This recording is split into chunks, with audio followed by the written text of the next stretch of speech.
বলছে না সখী বালা তো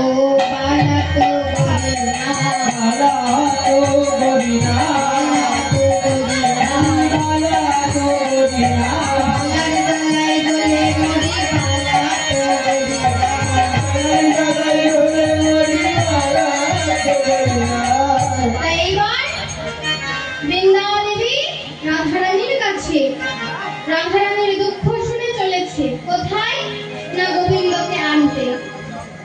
এইবার সে চলেছে কোথায় না রাধারানীর চরণ ধুলি নিয়ে সে চলেছে প্রাণবধূকে আনতে।